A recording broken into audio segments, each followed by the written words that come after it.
শেখ হাসিনা সরকারের পতনের সঙ্গে সঙ্গে দেশের ভার নিয়েছে সেনাবাহিনী। দেশের অশান্ত পরিস্থিতি শান্ত করতে বিভিন্ন রাজনৈতিক দল ও বিশিষ্টজনেদের সঙ্গে বৈঠক করে অন্তর্বর্তী সরকার গড়ার ডাক দিয়েছেন বাংলাদেশের সেনাপ্রধান ওয়াকারুজ্জামান। সেই বৈঠকে ছিলেন ড. আসিফ নজরুলও, যাঁর এই গণ আন্দোলনে বিশেষ ভূমিকা রয়েছে। এবার হাসিনা সরকারের পতনের পর দেশে শান্তি ফিরে আনতে এবং অন্তর্বর্তী সরকার গঠনেও বিশেষ ভূমিকা নিতে চলেছেন ড. নজরুল। কে ড. আসিফ নজরুল? পেশায় ঢাকা বিশ্ববিদ্যালয়ের আইন বিভাগের অধ্যাপক ড. আসিফ নজরুল। তবে কেবল অধ্যাপক বললে কম বলা হবে। তিনি একাধারে লেখক, ঔপন্যাসিক, রাজনীতি বিশ্লেষক ও সংবিধান বিশেষজ্ঞ। তাঁর লেখা 10টির বেশি বই রয়েছে। বিভিন্ন টিভি শোতে সাহসী রাজনৈতিক বিশ্লেষণের জন্য তিনি বিশেষভাবে খ্যাত। ঢাকা বিশ্ববিদ্যালয়ের অধ্যাপক হিসাবে যোগদানের আগে বাংলাদেশ সরকারের এক পদস্থ কর্তা এবং সাংবাদিক হিসাবে কাজ করেছেন ড. আসিফ নজরুল। এছাড়া মানবাধিকার সংস্থা, আইনের শাসন, পরিবেশগত সমস্যা ইত্যাদি ভিত্তিক বিভিন্ন ধরনের আন্তর্জাতিক সংস্থার সঙ্গেও উপদেষ্টা হিসাবে কাজ করার অভিজ্ঞতা আছে তাঁর।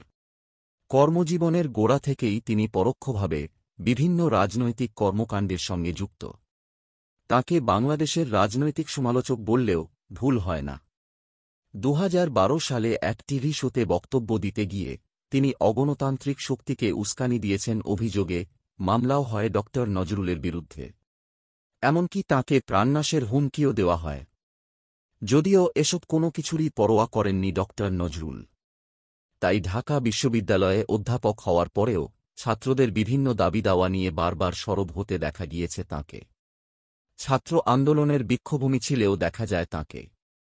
সম্প্রতি ছাত্রদের উপর সরকারের যে দমনপীড়ন শুরু হয়েছিল তার তীব্র প্রতিবাদ করেন ড. আসিফ নজরুল। হাসিনা সরকারকে রীতিমতো হুঁশিয়ারিও দেন।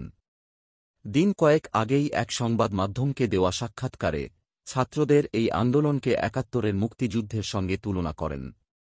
তিনি বলেন, আমি সতর্ক করছি, অবস্থা যেদিকে যাচ্ছে, যদি এই বাহিনী খুনি বাহিনী যেগুলো আছে সরকারের এদের বিচার না করে, তাহলে এই গণ আন্দোলন শীঘ্রই সরকার পতনের আন্দোলনে পরিণত হবে।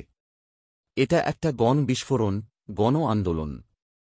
বিশ্ববিদ্যালয়ের ভিতর থেকে ছাত্রনেতাকে পিটিয়ে বের করা হয়েছে। জনধিক্কিত সরকার হওয়ার আগেই সতর্ক হন। আবার আন্দোলন যখন মারাত্মক রূপ নিতে শুরু করে তখন বুক দিয়ে বাংলাদেশের সংখ্যালঘু হিন্দুদের রক্ষা করার বার্তা দেন ড. আসিফ।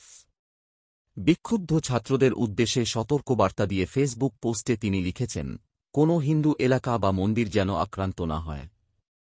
তাদের বুক দিয়ে রক্ষা করুন। কোনো ফাঁদে পা দেবেন না।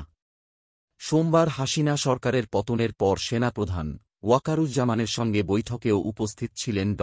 নজরুল। বৈঠক শেষে তিনি ছাত্রযুবদের ধৈর্য ধরা ও শান্তি স্থাপনের বার্তা দেন। এবার সুসংবাদ আসবে এবং দেশ সঠিক পথে এগোবে বলে আশা প্রকাশও করেন তিনি। বলা যায়, বাংলাদেশে অন্তর্বর্তী সরকার গঠনে বিএনপি নেতা ও সাহিত্যিক সালিমুল্লাহ খান এবং ড. আসিফ নজরুলের বিশেষ ভূমিকা থাকতে চলেছে।